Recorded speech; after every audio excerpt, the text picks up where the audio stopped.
అందరికీ నమస్కారం. సత్యదర్శనానికి అందరికీ స్వాగతం, సుస్వాగతం. మరి ఈరోజు గుడ్ ఫ్రైడే సందర్భంగా జీసస్ సప్త పలుకులు అనే టాపిక్ గురించి మాట్లాడడానికి మనతో పాటు ఉన్నారు Indur engineering college professor cum HOD doctor Pandurangam Narmata గారు. సో సార్ మాటల్లో మరిన్ని విషయాలు తెలుసుకుందాం. నమస్తే సార్. నమస్తే మేడం. సార్, చక్కటి టాపిక్ జీసస్ సప్త పలుకులు. సో ముందుగా ఈరోజు గుడ్ ఫ్రైడే కాబట్టి గుడ్ ఫ్రైడే గురించి మీ మాటల్లో.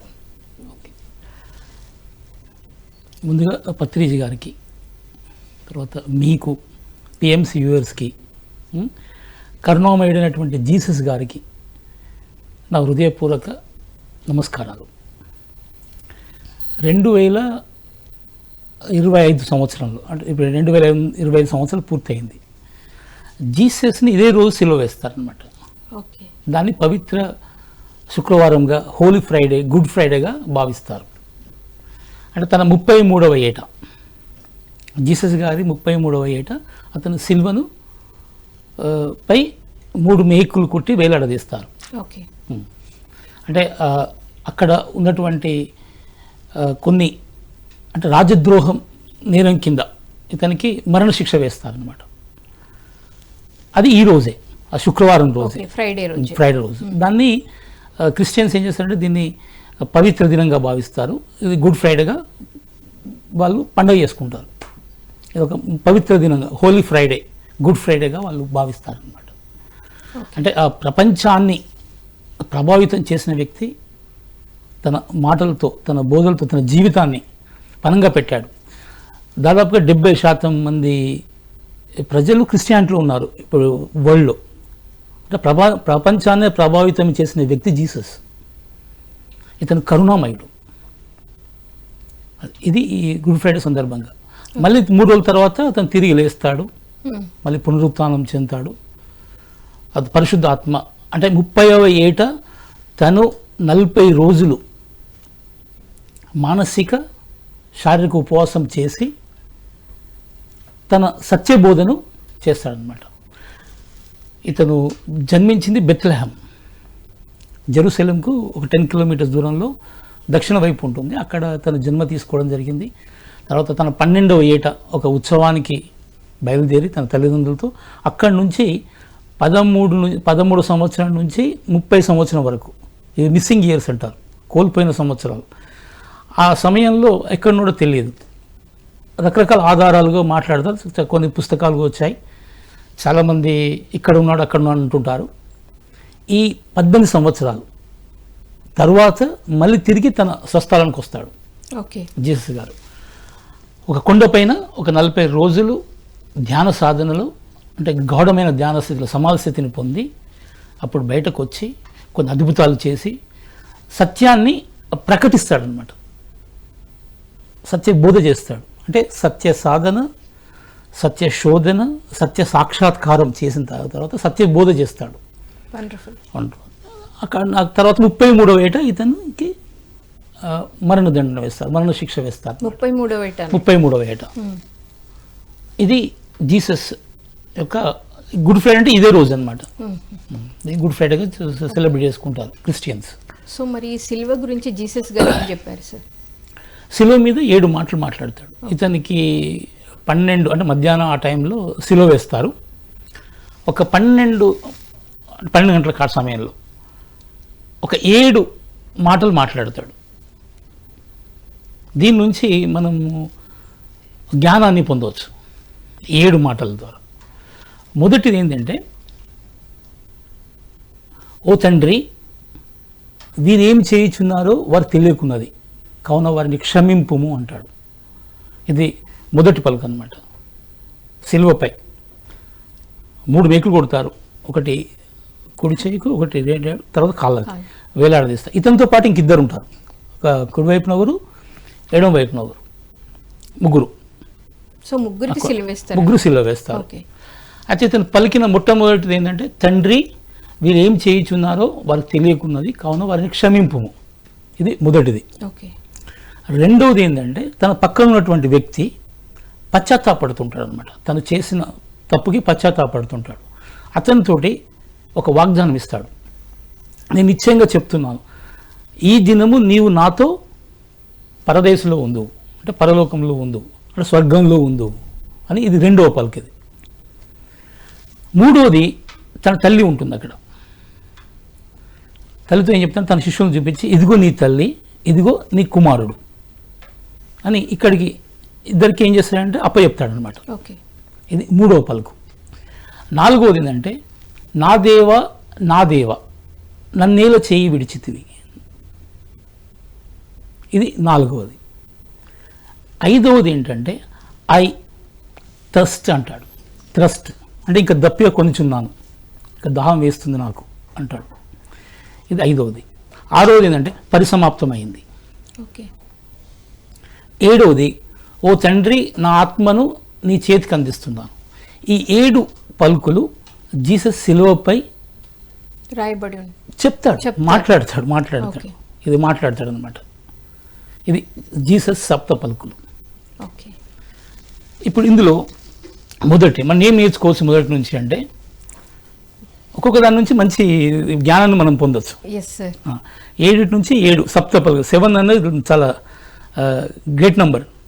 సప్త ఋషులు అంటారు, సప్త 7 కాంటినెంట్స్ రకరకాలుగా ఉన్నాయి. 7 స్టెప్స్ అని, 7 కలర్స్ అని.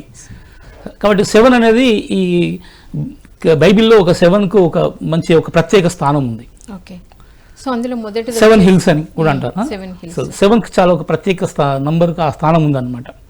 అంటే ఫస్ట్ది దాని నుంచి మనం ఏం నేర్చుకోవాలంటే కరుణ అనేది రావాలి. ఫస్ట్ పదం నుంచి తండ్రి మీరు ఏం చేయుచున్నారో వారికి తెలియకుండా ఉన్నది, వారిని క్షమింపు అనడం.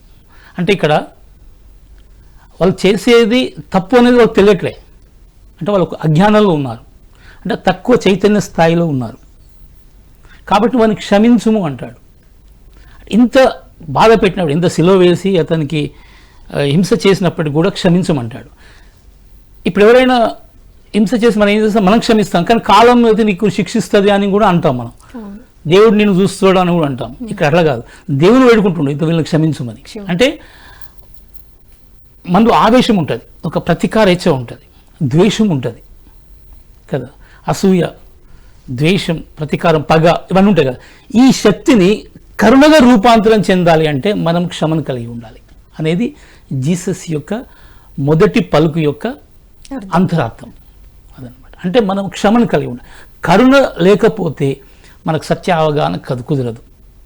సత్యం మన అనుభవంలోకి రావాలి అంటే మన హృదయంలో కరుణ ఉండాలి. కరుణ ఉండాలి అంటే మనలో ఉన్నటువంటి ఆవేశం అది కరుణగా రూపాంతరం చెందాలి. కరుణగా రూపాంతరం చెందాలంటే మనం క్షమను కలిగి ఉండాలి అన్నది జీసస్ యొక్క ఆ మాటలో ఉన్నటువంటి అంతరార్థం. అతని ఈ జ్ఞానాన్ని ప్రపంచానికి అందించాడు. సో మనం మొదటి పలుకు నుంచి మనం ఏం నేర్చుకుంటామంటే క్షమను, కరుణ నేర్చుకుంటాం. కరుణ అన్నది, కరుణలో అక్కడ నేను అనేది ఉండదు, ఇది అన్మోటివేటెడ్ అనమాట. కైండ్నెస్, దయలో నేను ఉంటుంది, అక్కడ అహం ఉంటుంది. దయలో, సానుభూతిలో ఉంటుంది అహం. ఇక్కడ మాత్రం నేను అనేది ఉండదు. కరుణ అనేది ఈ ప్రపంచంలో, ఈ విశ్వంలో ఉన్నతోన్నతమైనటువంటి శక్తి అన్నమాట కరుణ. అందుకే ఇతను కరుణామయుడు అయిపోయాడు. చూడండి, జీసస్ ఎంత గొప్ప సందేశాన్ని ఇచ్చాడు తన మొదటి పలుకు ద్వారా. ఆవేశము కరుణగా రూపాంతరం చెందాలంటే ప్రతి ఒక్కరూ క్షమాగుణాన్ని కలిగి ఉండాలి. ఇది ఈ సత్యం మనం ఈ మొదటి పలుకు నుంచి మనం నేర్చుకున్నాం. రెండవది, తనతో పాటు ఇద్దరు ఉంటారు కదా, రైట్ సైడ్ ఒక లెఫ్ట్ సైడ్ ఒక ఇద్దరు ఉంటారు. అందులో ఒక అతను పశ్చాత్తాపం చెందుతుంటాడు. పశ్చాత్తాపం ద్వారా ఏం జరుగుతుంది అంటే హృదయపూర్వకంగా ఎవరైతే పశ్చాత్తాపడతారో, తన తప్పు తెలుసుకుంటారో వాళ్ళ కర్మక్షాళన జరుగుతుంది, వాళ్ళకు దైవరక్షణ లభిస్తుంది. మరి ఎక్కడికి వెళ్తారు అంటే స్వర్గంకి వెళ్తారు, నరకంకి వెళ్ళరు అనేది దీని యొక్క అర్థం. అంటే పరలోకంలో వాళ్ళు హాయిగా ఉంటారు, అంటే హృదయంలో శాంతి నెలకొంటుంది, వారికి అభయం కలుగుతుంది, దైవ అభయం కలుగుతుంది వాళ్ళకి. అదనమాట. అంటే వాళ్ళ రక్షణ ఉంటుంది, అభయంలో ఉంటారు. ఎప్పుడు తమ తప్పును ఎవరైతే హృదయపూర్వకంగా తెలుసుకొని పశ్చాత్తాపడితే పరివర్తన వచ్చేస్తుంది. కాబట్టి అతనికి నిశ్చయంగా చెప్తున్నాను నీకు, ఈ దినము నీవు నాతో పరదేశంలో ఉండు. అంటే ఏదో తెలియక చేసిన తప్పుకి ఎవరైతే పశ్చాత్తాపడతారో వారికి క్షమ ఉంటుంది. వాళ్ళు దాని నుంచి విముక్తి, ఆ కర్మ నుంచి విముక్తి కలుగుతారు. దీని నుంచి మనం నేర్చుకోవాల్సిందంటే అభయం. మనం అభయంలో జీవించాలి, భయం లేకుండా జీవించాలి. చేసిన తప్పును మళ్ళీ చేయకుండా మన తప్పును తెలుసుకొని పశ్చాత్తాపం ద్వారా పరివర్తన జరుగుతుంది. ఇది రెండవ పలుకు యొక్క అంతరార్థం. అంటే మొదటిదేమో కరుణ, రెండవది అభయము, అంటే దైవ రక్షణ కలుగుతుంది, హృదయంలో శాంతి వస్తుంది. ఇది మూడవది, అక్కడ శిష్యులు ఉంటారు, తర్వాత ఇంకా తల్లి ఉంటుంది. ఇక్కడ ఇతను శిలువ వేశారంటే మరణ శిక్ష వేశారు కదా, తర్వాత మరి ఎవరు చూసుకోవాలి తల్లిని? అందుకే ఇంకొకరికి అప్పగిస్తాడు. ఓ తల్లి, ఇదిగో నీ కుమారుడు, ఇదిగో నీ తల్లి. అంటే ఇక్కడ ఏం చేశాడంటే బాధ్యత, అంటే బాధ్యతలను మరువరాదు, ఎవరు కూడా బాధ్యతను విస్మరించరాదు. సంసారంలో సంసార బాధ్యత నిర్వర్తించాలి, ఆధ్యాత్మికంలో ఉంటే ఆధ్యాత్మిక బాధ్యత నిర్వర్తించాలి. అంటే ఇక్కడ మధ్య మార్గంగా జీవించాలి అన్నది. అందుకే పత్రిజీ మనకి 50-50 అంటాడు. మధ్య మార్గంగా ఉండాలి అంటే యుక్తంతో ప్రవర్తించాలి. యుక్తహారం, అదే ఇంతకుముందు మనం మాట్లాడుకున్నాం గత ఎపిసోడ్లో. అంటే యుక్తంతో మనం జీవించాలి, అంటే మన బాధ్యతను విస్మరించరాదు. ఇక్కడ తల్లిని, ఇదిగో నీ కుమారుడు, ఇదిగో నీ తల్లి అని ఇద్దరికి ఏం చేస్తాడంటే అక్కడ అప్పచెప్పడం జరుగుతుంది, అప్పగింత చేయడం. అంటే ఇక్కడ మూడో పలుకు నుంచి మనం ఏం నేర్చుకోవాలి? బాధ్యతలను విస్మరించరాదు, ఎవరు కూడా బాధ్యతలను విస్మరించరాదు. మొదటి నుంచి కరుణ, రెండవది అభయం, మూడవది బాధ్యత, నాలుగవది. ఇక్కడ కొంత ఆందోళన గురవుతాడు, జస్ట్ స్మాల్ డిస్టర్బెన్స్ జరుగుతుంది.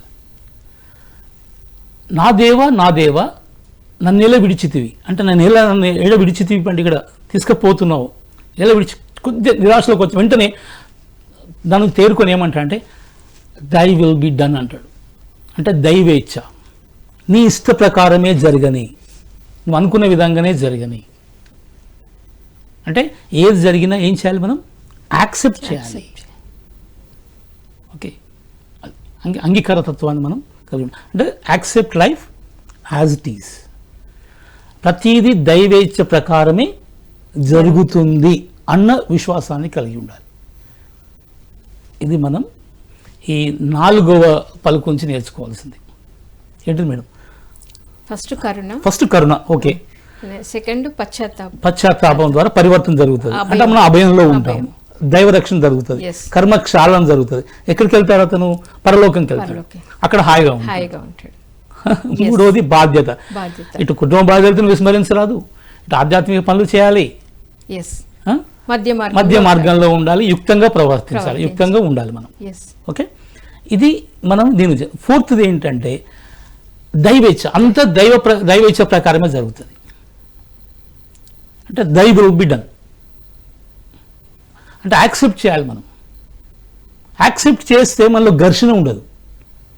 జీవితంలో ఏదైనా సరే అనుకూలంగా ఉండని, ప్రతికూలంగా ఉండని, దాన్ని ఏం చేయాలి? మనం అంగీకరించాలి, యాక్సెప్ట్ చేయాలి. ఎరుకతో ఉంటే మనం అది ఎరుకతో ఉండాలి ఎప్పుడు మనం. అంటే జీవితాన్ని ఏం చేయాలంటే యాక్సెప్ట్ చేయాలి, అప్పుడు మనం ఘర్షణ లోన్ కాము. దీని నుంచి మనం నాలుగవ పదం నుంచి, అంటే దీన్ని ఇంగ్లీష్లో ఏమైనా దై విల్ బి డన్, నీ ఇష్ట ప్రకారమే జరిగిన, ఓ దేవా నీ ఇష్ట ప్రకారమే జరిగినాయి, దైవేచ్ఛ. ఓకే, ఇది నాలుగవది. ఇక నెక్స్ట్ ఐదవది. ఇక్కడ ఐదవది ఏమంటాడంటే ఐ థ్రస్ట్ అంటాడు. అంటే ఇంకా నేను దప్పికొంచున్నాను, ఇంకా దాహం వేస్తుంది నాకు, అంటే ఇంకా అంతం ఇంకా ఉంది టు బి కంటిన్యూడ్. ఓకే, అంటే ఇక్కడ ఏంటంటే సేవ ఎప్పుడు జరుగుతూనే ఉంటుంది.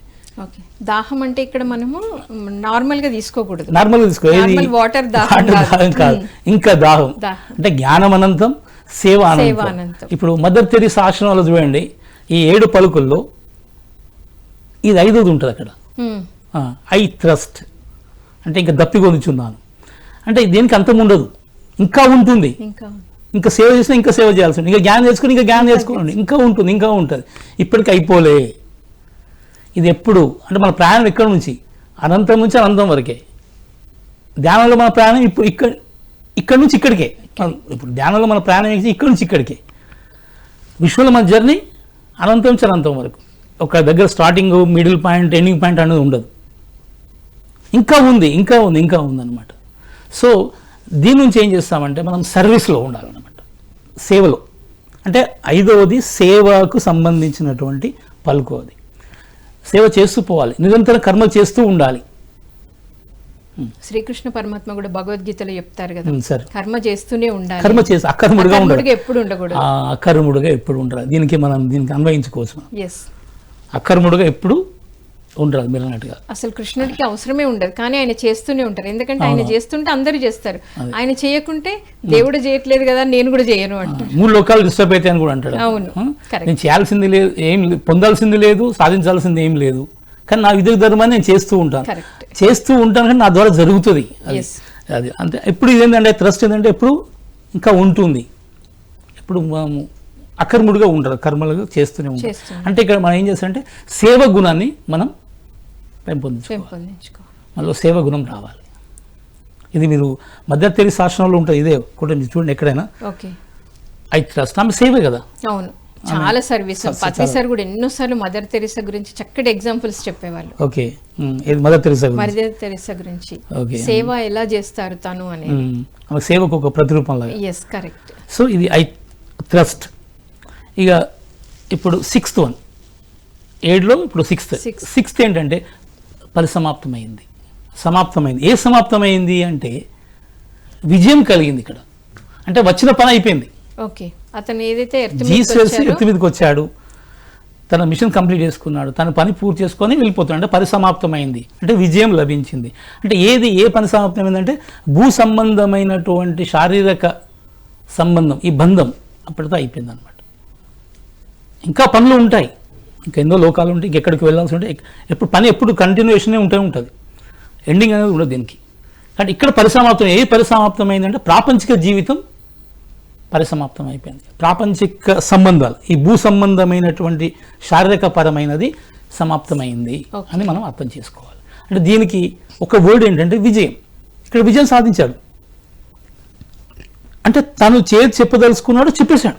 ఆయన ఎర్త్ మీదకి వచ్చి ఏం చేయాలనుకున్నారు అది చేశారు, ఏం చెప్పాలనుకున్నారో అది చెప్పి సత్యాన్ని అందించారు. ఇంకా నా వర్క్ ఇక్కడ అయిపోయింది, పరిసమాప్తం అయిపోయింది. అంటే నేను విజయాన్ని సాధించేశాను అక్కడ చెప్పేసి. ఇక చివరిది, తండ్రి నా ఆత్మ నీ చేతికి అప్పగిస్తున్నాను. అంటే ఇక్కడ ఏమైందంటే నిర్వాణం, అమరత్వాన్ని పొందాను. ఇక్కడ మరణం కాదు, అమరత్వం జరిగిందనమాట. అది అంటే ఒక వ్యక్తి మూలానికి ఏదైతే భూతం ఉందో, ఆధారం ఉంటుందో దాంతో ఏకం కావడమే అమరత్వం, అదే నిర్వాణం. అంటే ఆ మూల చైతన్యం ఏదైతే దానికి ఆధారభూతమైనది ఏదో దాంతో ఏకం అవడమే నిర్వాణం. ఇక్కడ ఏమైందంటే తండ్రి నా ఆత్మ నీ చేతికి అప్పగిస్తున్నాను, మూల చైతన్యానికి అప్పచెప్తున్నాను. సో ఇక్కడ 7 పలుకుల నుంచి ప్రతి ఒక్కరు ఏం కావాలి, నిర్వాణ పదాన్ని నిర్వాణం చెందాలి. నిర్వాణం చెందాలంటే మనకు ఆనంద స్థితిలో, అంటే ఇక్కడ దుఃఖరాహిత్య స్థితిలో జీవించాలి. ఇది ఈ జీసస్ గారు చెప్పినటువంటి 7 పలుకులలో అంతరార్థం. జీసస్ 7 పలుకులు అంటారు. ఇతను 33వ ఏట సిలువనెక్కిస్తా, తర్వాత 3 days తర్వాత మళ్ళీ తిరిగి వస్తాడా, తర్వాత అది నెక్స్ట్. అది తర్వాత స్వర్గారోహణ చేశాడని చాలా ఉన్నాయి, కథలు ఉన్నాయి. అదే అంటే 13వ ఏట నుంచి 30 వరకు, అంటే ఈ 18 సంవత్సరాలు ఎక్కడ ఉన్నాడో తెలియదు.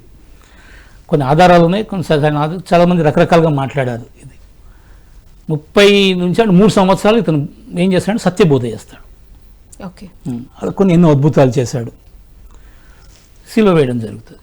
అంటే ఏది శుక్రవారం నాడు జరిగింది కాబట్టి ఇది పవిత్ర దినంగా వాళ్ళు భావిస్తారు. గుడ్ ఫ్రైడే, హోలీ ఫ్రైడే అని భావిస్తారు.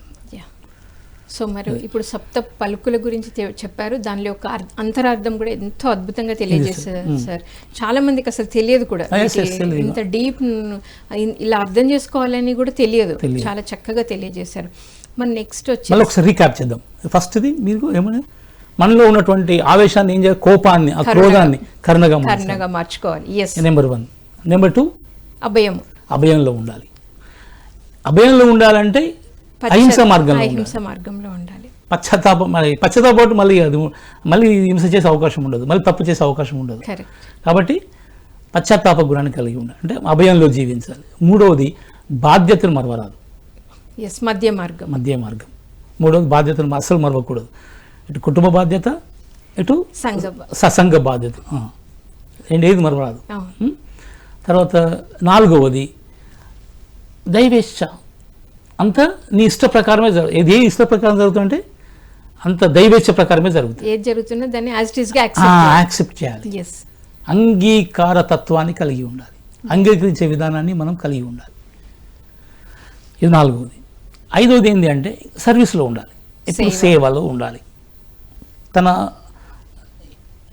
మనం ఏమంటారు, కర్మ చేస్తూనే ఉండాలి, అకర్ముడుగా ఉండకూడదు.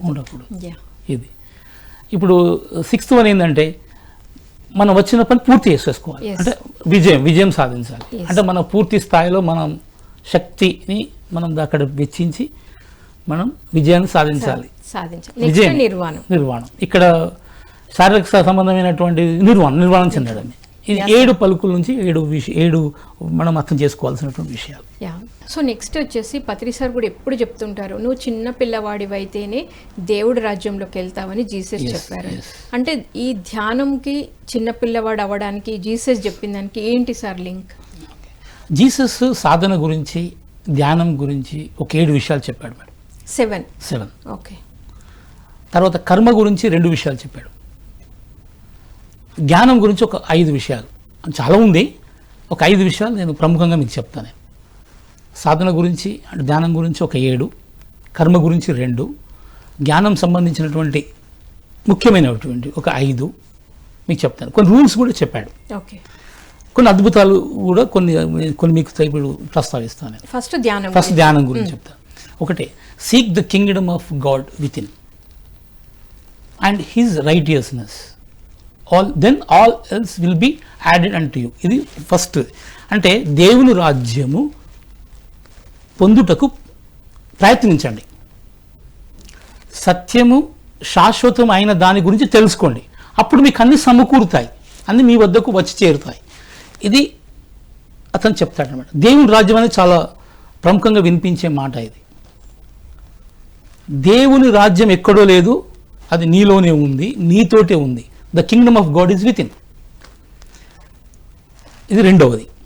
మొదటిది ఏంటంటే దేవుని రాజ్యం పొందుటకు ప్రయత్నించండి, ఓకే, సత్యము శాశ్వతమైన దాని గురించి తెలుసుకోండి, అప్పుడు మీకు అన్నీ మీ వద్దకు, అంటే ఒక్కటి చేస్తే మిగతా మీ దగ్గరకు వస్తాయి. అంటే మనం ఏం చేయాలి, ఇక్కడ ధ్యానం చేయాలి. ధ్యానం చేయాలని ఎలా అన్నాడు అని మీరు అనొచ్చు. దేవుని రాజ్యము నీతోటే ఉంది అంటాడు. మళ్ళీ దేవుని రాజ్యం ఎక్కడో లేదు, నీతోనే ఉంది. అంటే the kingdom of God is with in. మరి కింగ్డమ్ ఆఫ్ గాడ్ ఎలా వెళ్ళాలి? ఇప్పుడు మీరు అన్నారు కదా, అసలు లోపలికి ఎలా వెళ్ళాలి అంటే దానికి ఏమంటాడంటే జీసస్ గారు, నీ నాసిక రంధ్రాల్లో ఉన్నటువంటి జీవవాయువు నేనే అంటాడు. ఇప్పుడు అంటే నేను హంసను అని చెప్పాడు కదా, హంస అంటే శ్వాస, నీ శ్వాస నేనే అన్నాడు కదా జీసస్. అంటే ఏంటి ఇక్కడ శ్వాస, నీ నాసిక రంధ్రాల్లో ఉన్న జీవవాయువును, అంటే నేనే జీవమును, నేనే మార్గమును, నేనే సత్యమును అని చెప్పాడు. అంటే దీన్ని బట్టి ఏంటి, నేను హంసను అన్నాడు. అంటే అప్పుడు నేనే మార్గాన్ని, నేనే సత్యాన్ని, నేనే. అక్కడ ఏం చేయాలంటే మనము శ్వాస మీద ధ్యాస పెట్టి మనం ధ్యానం చేస్తే మనం దేవుని రాజ్యంలోకి వెళ్తాం. అప్పుడు మనం చిన్నపిల్లవాడిగా మారిపోతాం. ఏం లేదు, ధ్యానం చేస్తే మనం కాలాతీతంలోకి వెళ్ళిపోతాం. నెంబర్ 1, ఏ ప్రదేశంలో ఉంటాము అన్నది కూడా పోతుంది, శారీరక స్పృహ పోతుంది, మనసు ఉండదు. ఇక్కడ మనోశూన్యమే ధ్యానం. అప్పుడు మనం ప్రవేశించే ఎక్కడికి, దేవుని రాజ్యంలోకి. దేన్ని పట్టుకోవాలి, శ్వాసను పట్టుకోవాలి. అప్పుడు మనం దేవుని రాజ్యంలోకి ప్రవేశిస్తాం. అంటే ఎక్కడ ఉంది దేవుని రాజ్యం? బయట లేదు కదా, కళ్ళు మూసుకుంటే మనతోటే ఉంది. అంటే అంతరంగ ప్రపంచమే దేవుని రాజ్యము అనేది స్పష్టంగా అర్థమవుతుంది. ఓకే.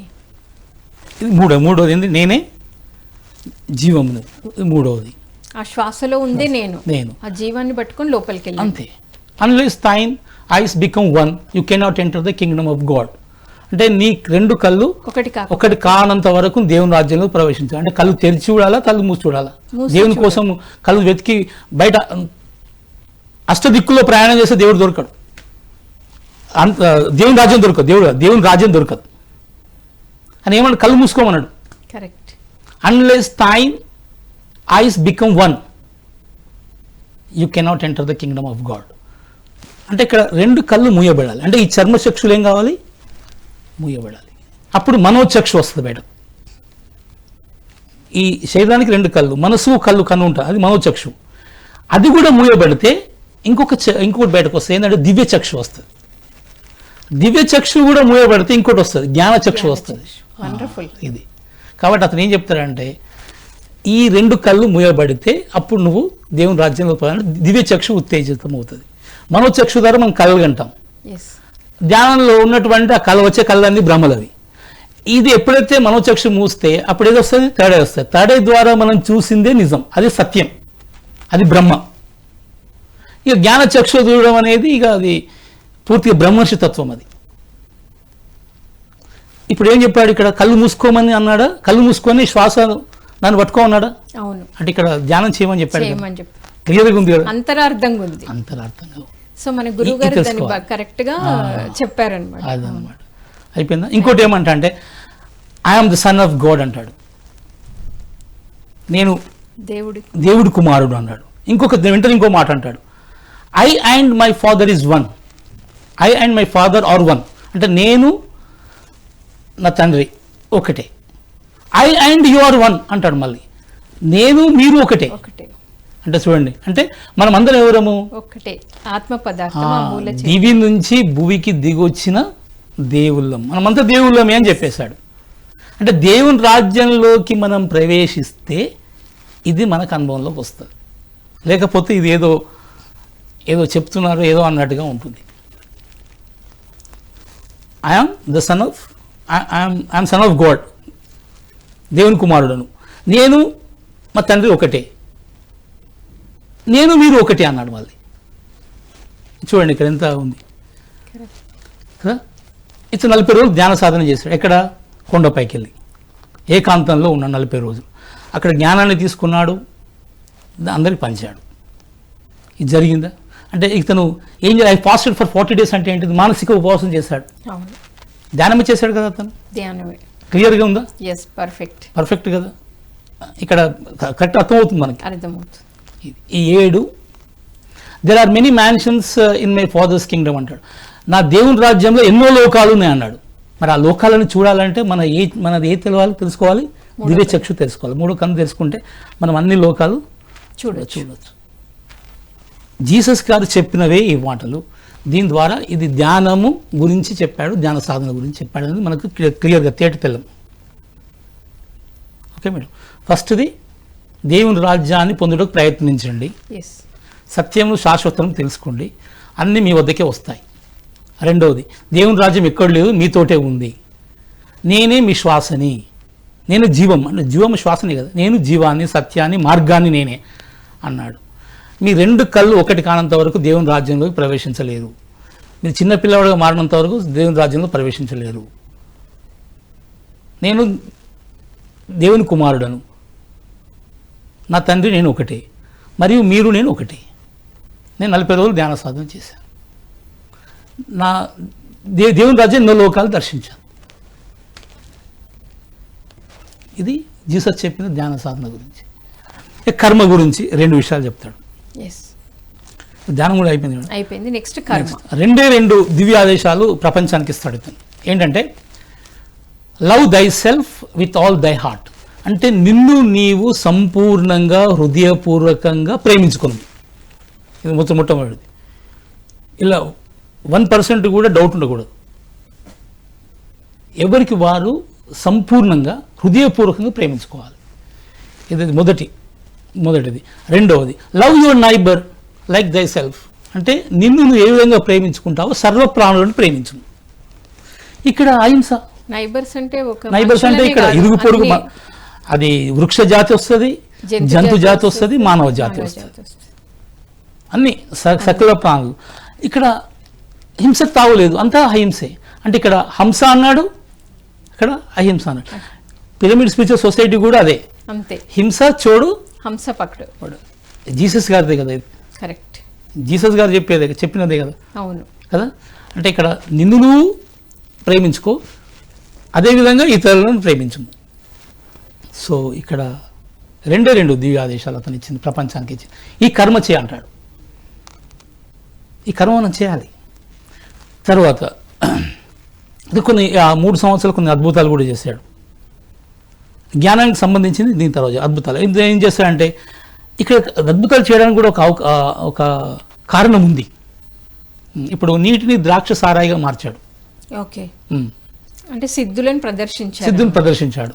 సిద్ధులు వచ్చేసాయి, ఎందుకంటే 40 రోజులు ధ్యాన సాధన చేశాడు, కొండపైన సమాధి స్థితిని అనుభవించాడు, కొన్ని శక్తులు వస్తాయి అక్కడ. ఇతను కంప్లీట్గా ఈజ్ ప్యూర్ ఎన్లైటెండ్. జీసస్ అంటే పదానికి మరో పేరే ఎన్లైటెండ్ పర్సన్. జ్ఞానోదయం చెందిన వ్యక్తిని మనం జీసస్ అంటాం. ఎవరైనా సరే, ఎవరు ఒక వ్యక్తి జ్ఞానోదయం పొందాడు అంటే ఈజ్ కాల్డ్ జీసస్. ఓకే. తర్వాత ఎంతోమంది రోగులని రోగం నుంచి బయటపడేశాడు, అంటే స్వస్థత చేకూర్చాడు రోగులకు. కళ్ళు లేని వారు కూడా కళ్ళు తెప్పించాడు, కుష్ఠవ్యాధి న్యాయం చేశాడు, కాళ్ళు లేని వారు కాళ్ళు తెప్పించడము. ఇతను ఏం చేస్తే కొన్ని అద్భుతాలు చేయడం వలన ఏంటంటే ఇతని విశ్వాసంలోకి తీసుకున్నాడు. తన చుట్టూ ఉన్నటువంటి ప్రజలు అనాగరికులు అన్నమాట. వాళ్ళని ఏం చేశాడంటే విశ్వాసంలోకి తీసుకొని సత్యం వాళ్లకు అనుభవంలోకి రావడం కొరకే, సత్యానుభవం కొరకే అతను ఇలాంటి మిరకిల్స్ చేశాడు, సిద్ధులు చేశాడు అనమాట. ఇంకోటి ఏంటంటే నీటి మీద నడిచాడు. ఒక పెద్ద తుఫాను వస్తే దాన్ని ఆపాడు, అన్నీ ఉన్నాయి. తర్వాత సముద్రాన్ని శాంతపరిచాడు, మరణించిన వారిని కూడా బతికించాడు. తను కూడా మరణించిన మళ్ళీ లేశాడు. ఇవి అద్భుతాలు అతను ఉన్నాయి కదా, చాలా అద్భుతాలు ఉన్నాయి. ఇవి అద్భుతాలు ఎందుకు చేశాడంటే వినుట వలన విశ్వాసం కలుగు, లేదా చూచుట వలన విశ్వాసం కలుగు, విశ్వాసం వలన స్వస్థత చేకూరు, అంటే సత్యం అనుభవంలోకి వచ్చును అన్నది జీసస్ యొక్క అంతరం. ఈ కారణం చేతనే, అంటే ఏదో ఒక గొప్ప పని చేస్తేనే కదా వాల్యూ వచ్చేది. ఇతను ఏదో గొప్ప పని చేస్తే నేను దేవుని కుమారుడు అన్నాడు, ఎన్నో రాజ్యాలు ఉన్నాయి అంటాడు, నా తండ్రి నేను ఒకటే అంటాడు, మీరు నేను ఒకటే అంటాడు. మరి ఇన్ని రకాలుగా అంటే ఇవన్నీ విశ్వాసంలోకి ఎవరో తీసుకోవాలి. కరెక్ట్. అంటే ముందు వాళ్ళకి అసలు అర్థం కాదు. 5 రొట్టెల్ని 5,000 మందికి ఆహారాన్ని ఇచ్చాడు, ఇంకా ఆహారం మిగిలి ఉన్నది. అంటే ఇంత అద్భుతం చేసిన వ్యక్తి అంటే ఇతను నిజంగా దేవుడే, ఇతను చెప్పేది నిజమే, సత్యమే అనేది ఏం కావాలి, విశ్వాసంలోకి రావాలి, వాళ్ళ విశ్వాసంలోకి తీసుకోవాలన్నమాట. అందుకనే సిద్ధులు ప్రదర్శించడం జరిగింది. అందులో సక్సెస్ అయ్యాడు. ఏదో నేను ఇది అని చూపించుకోవడం కాదు, అట్లీస్ట్ వాళ్ళు నమ్మాలి కదా. వడ్రంగి కుమారుడు, ఇతను పుట్టుకతో రాజు కాదు, ఒక సాధారణ కుటుంబంలో పుట్టినటువంటి వ్యక్తి, ఒక గొప్ప వ్యక్తి, దైవాంశ కలిగినటువంటి వ్యక్తి, ఒక సాధారణ కుటుంబంలో, ఒక పేద కుటుంబంలో పుట్టి ప్రపంచానికే వెలుగునిచ్చినటువంటి వ్యక్తి జీసస్. ఈజ్ ఏ కరుణామయుడు. ఇతనిలో ఉన్నంత కరుణ ఎక్కడ మనం చూడలేదు, అంత కరుణ ఉంటుంది ఇతను. ఎప్పుడు ఒక చిన్న మేక పిల్లని పట్టుకొని ఉంటాడు కదా. అతని ఫేస్ లో కూడా చాలా పీస్ కనబడుతుంది. కరెక్ట్. సో ఇంతటి గొప్ప కరుణామూర్తి జీసస్ గారు. నిజంగా అతనికి ఎంత మనము ప్రార్థన చేసినా, ఎంత నమస్కారం పెట్టినా, గుర్తెచ్చుకున్నా, నిజంగా ఈరోజు ఆయన గురించి ఇంకా తెలుసుకోవడం చాలా సంతోషంగా ఉంది. ఇదన్నమాట. జ్ఞానాన్ని గురించి ఒక 5 విషయాలు చెప్పాడు. జ్ఞానం గురించి ఈ అద్భుతాలు కేవలం విశ్వాసంలోకి తీసుకోవడం కోసమే, అంటే తను చెప్పిన సత్యము వాళ్ళకి అనుభవంలోకి రావడం కొరకే, అంతే. ఇంకొకటి ఏం చేశాడంటే కృతజ్ఞతను కలిగి ఉండమంటాడు ఎప్పుడు ఇతను. ఒక 5 పాయింట్స్. ఫస్ట్ వన్, కృతజ్ఞత కలిగి ఉంటాడు. నీకు ఉన్నదాని పట్ల కృతజ్ఞతను కలిగి ఉండండి, మరింత వస్తుంది. తర్వాత కృతజ్ఞత లేకపోతే ఉన్న తీసివేయబడుతుంది. ఇది నెంబర్ 1. ఎవరి పట్ల తీర్పునివ్వద్దు, జడ్జ్ నాట్. మీరు ఎవరి పట్ల తీర్పు ఇచ్చారనుకోండి, మీరు ఆత్మన్యూనత భావంలో ఉన్నట్టు, సత్యం పట్ల అవగాహన లేనట్టు. కాబట్టి ఎవరి పట్ల తీర్పునివ్వద్దు. ఇది 2వది. 3వది ఏంటంటే ఉదార స్వభావాన్ని కలిగి ఉండాలి, దాన గుణాన్ని కలిగి ఉండాలి. వారిదే పరలోక రాజ్యం, వారికే పరలోక ప్రవేశం. తర్వాత ఏది విత్తనం పెడతావో ఆ ఫలాన్ని మనం తీసుకుంటాం. కాబట్టి విత్తు బట్టి చెట్టు అంట, కర్మ బట్టి ఫలితం అంట. కాబట్టి ఇది ఇక్కడ ఏం చేస్తారంటే మనము ఏ విత్తనాలు పెడతామో దాన్ని as you so so you reap. ఇది అతను ఇచ్చినటువంటి జ్ఞానం. ఇంకొకటి కొన్ని రూల్స్ చెప్పాడు. ఎవరిని చంపకూడదు, తర్వాత దొంగతనం చేయరాదు, తర్వాత తల్లిదండ్రులు గౌరవించాలి, తల్లిదండ్రులు సేవ చేసుకోవాలి, తప్పుడు సాక్ష్యం చెప్పకూడదు, మనము సన్మార్గంలో ఉండాలి, ఎవరిని మోసం చేయకూడదు. ఇది అతను ఇచ్చినటువంటి రూల్స్. వీరికే పరలోక ప్రవేశం ఉంటుందని చెప్పాడు. కృతజ్ఞతను కలిగి ఉండమన్నాడు.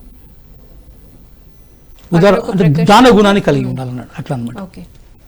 ఇది జీసస్ గారు చెప్పినటువంటి 5 జ్ఞానానికి సంబంధించినవి, ఒక 7 ధ్యానానికి సంబంధించి, 2 కర్మకు సంబంధించినవి. సప్త పలుకులు మనకి ఇంత జ్ఞానం ఇచ్చాడు. ఇది కనుక మనం జీవితంలో అప్లై చేస్తే, మనం ఇంప్లిమెంట్ చేస్తే, we are Jesus, we are all Jesus. Yeah, wonderful sir. మరి ఎంతో చక్కగా అంటే మీరు జీసస్ ఈరోజు గుడ్ ఫ్రైడే సందర్భంగా మరి ఆయన టాపిక్ ఎంచుకొని సప్త పలుకుల్లో కూడా దాని యొక్క అంతరార్థము, దాని తర్వాత ధ్యానము, ఆ ధ్యానాన్ని పట్టుకుంటే మళ్ళీ మన జ్ఞానం ఎలా వస్తుంది అని ఎంతో అద్భుతంగా చెప్పారు. ఇంకా ఏమన్నా ఫైనల్గా చెప్పాలనుకుంటున్నారు? ఒకటి ఇక్కడ ఏమంటాడంటే, నోట్లోకి ఏదైతే వెళ్తుందో అది మీ జీవితం మీద ప్రభావం చూపిస్తుంది. నోట్లోంచి బయటకు వచ్చేది అంతకన్నా ఎక్కువ ప్రభావం చూపిస్తుంది. అంటే దీన్ని బట్టి ఏంటంటే నీ వాక్శుద్ధి నీ మోక్షసిద్ధి అనేది మనం క్లియర్గా తెలుసుకోవచ్చు. వాక్శుద్ధి ద్వారానే మోక్షసిద్ధి కలుగుతుంది. లోపలికి ఏది వెళ్తుందో దాని ప్రభావం కంటే దాని నుంచి నోటి నుంచి ఏది బయటకు వస్తుందో ఆ ప్రభావం మన జీవితం మీద ఎక్కువగా చూపిస్తుంది. కాబట్టి మనం మాట పట్ల ఏముండాలి? ఎరుక ఉండాలి. లోపల ఉన్నసేపు దానికి మనం బాస్, నోటి నుంచి బయటకు వచ్చిన మాటకి అది మనకు బాస్ అవుతుంది. సో ఇది అంటే వాక్శుద్ధిని కలిగి ఉండాలి. వాక్శుద్ధే మోక్షసిద్ధి. ఇదే మెసేజ్. యా సార్, బాగుంది. పత్రి సార్ కూడా అందుకే వాక్క్షేత్రం గురించి సార్ ఎంతో స్ట్రిక్ట్గా చెప్తూ ఉంటారు. చాలా బాగుంది సార్, ఎంతో అద్భుతంగా తెలియజేశారు. మరి నిజంగా ఈరోజు గుడ్ ఫ్రైడే ఆయన గురించి, ఆయన పలుకులు, ఆయనను మరొకసారి ఈ విధంగా మీ ద్వారా ఆయన గురించి ఇంకా కొన్ని కొత్త విషయాలు తెలుసుకోవడం ఎంతో సంతోషంగా ఉంది సార్. Thank you madam. ఈ అవకాశం ఇచ్చినందుకు మీకు, పిఎంసి ఛానల్కి అందరికీ కృతజ్ఞతలు. సో విన్నారు కదండి, ఎంతో అద్భుతంగా మరి ఈరోజు ఎంతో చక్కగా సప్త పలుకుల గురించి, వాటి యొక్క అర్థము అంతరార్థాన్ని మరి ఎంతో అద్భుతంగా తెలియజేశారు సార్. మరి ప్రొఫెసర్ ఆయన, అందుకే అంత చక్కగా స్టూడెంట్స్కి ఎంత అద్భుతంగా వివరిస్తూ ఉంటారో, పదం పదం పట్టుకొని అంత చక్కగా ఆయన తెలియజేశారు. మరి రేపు సత్యదర్శన కార్యక్రమంలో మరొక మాస్టర్తో మళ్ళీ కలుద్దాం. Thank you so much.